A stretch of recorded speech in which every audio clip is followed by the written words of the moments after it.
syirik, durhaka kepada orang tua, riba, zina, semua dijauhi, judi, ya, memamerkan aurat dan seterusnya, maka semua dosa-dosa kecil kalian akan kami maafkan.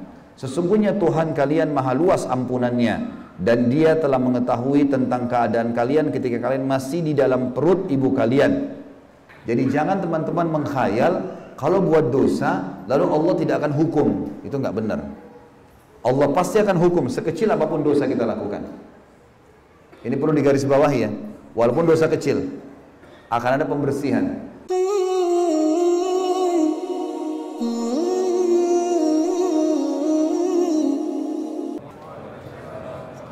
Alhamdulillah, wassalatu wassalamu ala rasulillah.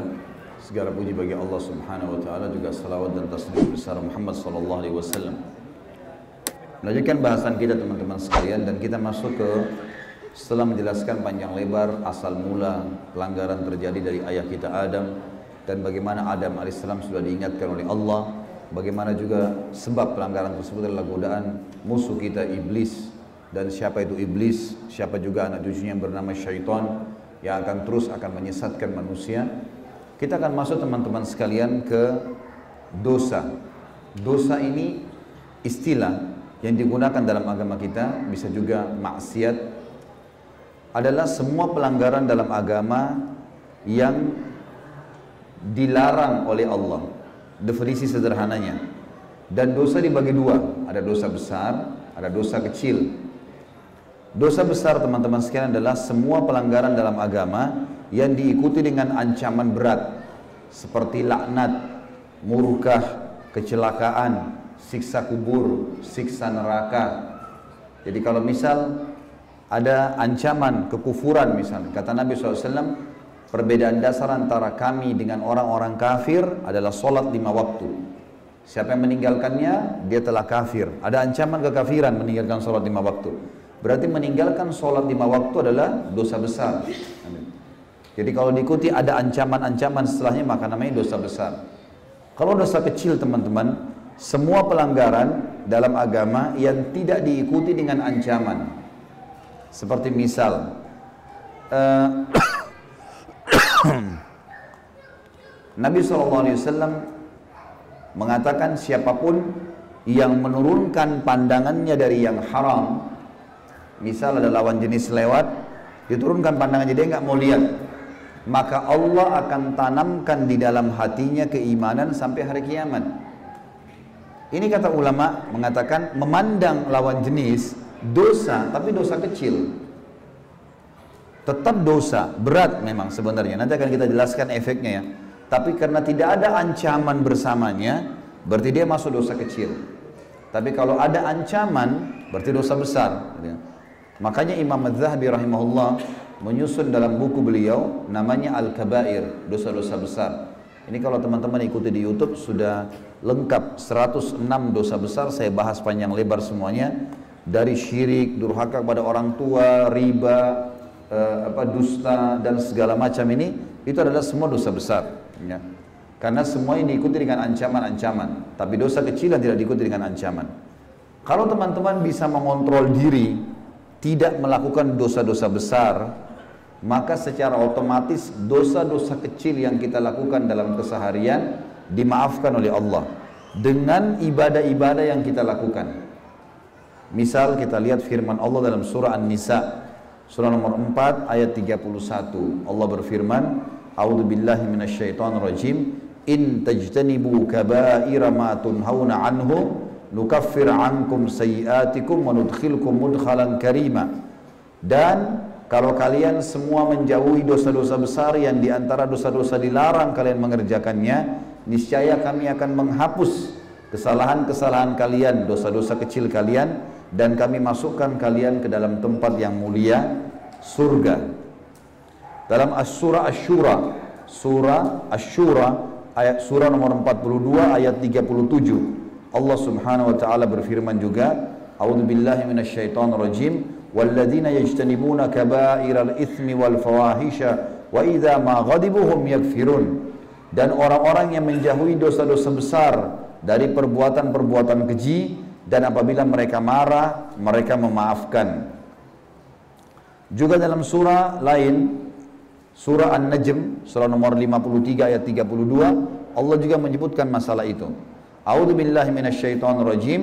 Alladzina yajtanibuna kaba'iral itsmi wal fawahisha illa lamam inna rabbaka wasi'ul maghfirah wa 'alamu bikum in id ansha'akum minal ardi wa id antum ajinnatun fi butuni ummahatikum fala tuzakku anfusakum huwa a'lamu biman ittaqa. Orang-orang yang menjauhi dosa-dosa besar, syirik, durhaka kepada orang tua, riba, zina, semua dijauhi, judi, ya, memamerkan aurat dan seterusnya, maka semua dosa-dosa kecil kalian akan kami maafkan. Sesungguhnya Tuhan kalian maha luas ampunannya dan Dia telah mengetahui tentang keadaan kalian ketika kalian masih di dalam perut ibu kalian. Dan janganlah kalian mengatakan diri kalian suci karena Dia lebih tahu tentang siapa orang yang bertakwa. Tentu teman-teman sekalian, apa yang saya sampaikan sekarang belum selesai. Jangan dianggap, oh kalau gitu dosa kecil kita lakukan saja. Jangan. Kita sedang menjelaskan dulu tentang pembagian dosa besar dan kecil. Bedanya hanya dosa besar ada ancaman, dosa kecil nggak ada ancaman. Dan dosa-dosa besar kalau dijauhi, dosa kecilnya bisa dimaafkan sama Allah. Baru sampai sebatas itu.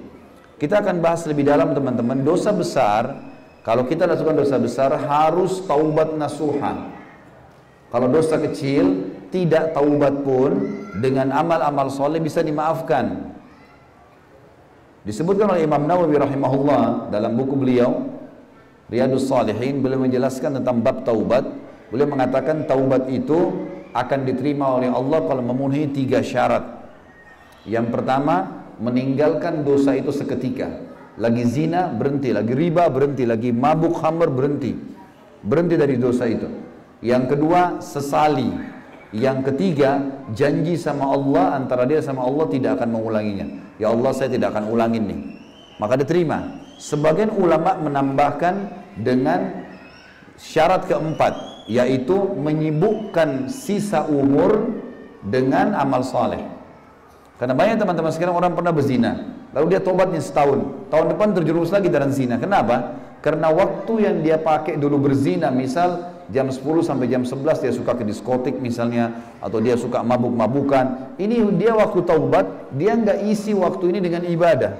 Mungkin dengan majelis ilmu seperti ini, mungkin dengan kumpul dengan teman-teman orang soleh, mungkin dengan tidur cepat supaya bisa bangun sholat malam, mungkin dengan baca Al-Quran, banyaklah bisa dilakukan.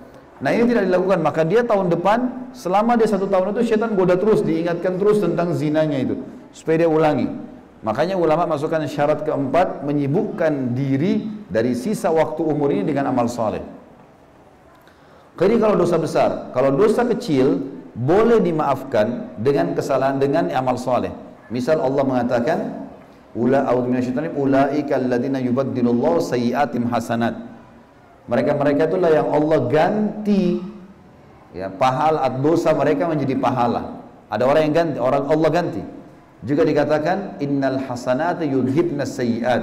Allah berfirman dalam ayat lain, sesungguhnya semua amal soleh akan membersihkan dosa-dosa. Contoh yang lain hadis Nabi SAW. Beliau pernah mendatangkan seember air, minta untuk berwudu. Lalu Nabi SAW berwudu dengan sangat indah. Dari telapak tangan, dari kumur-kumur, dari hidung, dari wajah, kepala sampai kaki, indah sekali. Sahabat semua menyaksikan. Kata Nabi SAW, demi zat yang ubun-ubunku dalam genggamnya manusia, demi Allah, tidak ada seorang pun di antara kalian yang berwudu seperti wuduku ini, kecuali akan berjatuhan semua dosa-dosa kecilnya bersamaan dengan tetesan air terakhir. Jatuh dosanya. Berarti amal soleh apapun, sholatnya, wuduknya, puasanya, bakti sama orang tuanya, baca Qur'annya, akan membersihkan dosa-dosa. Kata Nabi SAW dalam hadis Bukhari Muslim, antara sholat dengan sholat 5 waktu, subuh ke duhur, duhur ke asar, asar ke maghrib, maghrib ke isya, isya ke subuh lagi, antara Jumat ke Jumat, antara Ramadan ke Ramadan, antara umroh dengan umroh dalam riwayat lain, akan menjadi pembersihan dosa-dosa kecil diantaranya kalau dosa besar dijauhi. Jadi kalau dalam waktu-waktu ini kita tidak ada dosa besar, maka Allah jadikan ibadah-ibadah kita itu jadi pembersih dosa-dosa. Baik teman-teman sekalian, saya ingin titik beratkan dulu sedikit. Dosa-dosa kecil, sekecil apapun, apalagi dosa besar ya, kita bicara dosa-dosa kecil, apalagi dosa besar. Kalau dikerjakan, betul dosa kecil itu akan dimaafkan oleh Allah dengan ibadah-ibadah. Tapi ingat, dosa-dosa kecil ini ada pembersihannya. Ada pembersihan. Jadi jangan teman-teman menghayal kalau buat dosa lalu Allah tidak akan hukum. Itu nggak benar. Allah pasti akan hukum sekecil apapun dosa kita lakukan. Ini perlu digarisbawahi ya. Walaupun dosa kecil akan ada pembersihan. Kenapa kita dalam setahun sering sakit kadang-kadang? Ada flu, ada demam, kadang-kadang kita lagi jalan ke seleo, ada kehilangan barang, ada utang orang tidak bayar, ada banyak. Cobaan datang. Kenapa datang teman-teman sekalian? Pembersihan terhadap dosa kita. Kalau kita pernah menggibah orang, dosa besar nih gibah, nggak boleh kan? Tobat nih, sudah kita tobat kepada Allah. Janji tidak akan ulangi lagi, Allah berhenti. Jangan heran teman-teman, pada saat kita sudah tobat tiba-tiba kita digibah oleh orang lain. Jangan kaget, karena ini pembersihan itu. Harus ada pembersihannya, nggak bisa nggak. Dosa kecil atau dosa besar ada pembersihan. Makanya kata Nabi SAW, al-jaza min jinsil amal. Balasan akan datang sesuai dengan kadar perbuatan seseorang. Ada balasannya. Kata Nabi SAW dalam hadis lain, kama tadinu tudan. Sebagaimana kau berperilaku, kau akan diperilakui. Hari ini kita pukul, besok kita dipukul. Hari ini kita gunjing, besok kita digunjing. Hari kita mencuri, kita bisa dicuri. Memang begitu. Ada balasannya. Supaya manusia kapok, tidak akan ulangi lagi. Jadi jangan berpikir tadi sekali lagi, ini yang saya ingin titik beratkan. Oh, dosa kecil, gampang, dimaafkan sama Allah kalau saya sholat. Benar, untuk hukuman akhirat nggak ada, dimaafin sama Allah. Tapi pembersihan di dunia ada. Nggak ada tidak dibersihkan sama Allah. Makanya ada sakit, ada cobaan, ada segala macam hal. Kalau orang mukmin datang cobaan padanya, pembersihan dosanya dan peninggian derajatnya. Emang begitu. Baik. Bagi teman-teman yang masih berpikir berbuat dosa, misal, nggak apa-apa deh saya pacaran misalnya, nggak apa-apa deh saya minum khamar, saya juga sholat, nggak apa-apa deh saya begini, nggak apa-apa deh saya begitu. Perhatikan efek buruknya dosa. Yang pertama teman-teman sekalian, kalau seseorang berbuat dosa, hidupnya akan sempit, sumpek. Kalau orang mabuk malam, tidur nih dalam keadaan mabuk, bangun tidur demi Allah sumpek, pasti suntuk. Nggak ada orang bangun gembira habis mabuk tadi malam, nggak ada. Orang habis berzina pasti nyesel, walaupun orang non muslim tuh. Secara fitrah, perbuatan dosa Allah akan jadikan sempit di jiwanya orang itu, walaupun itu orang kafir, sumpek dia.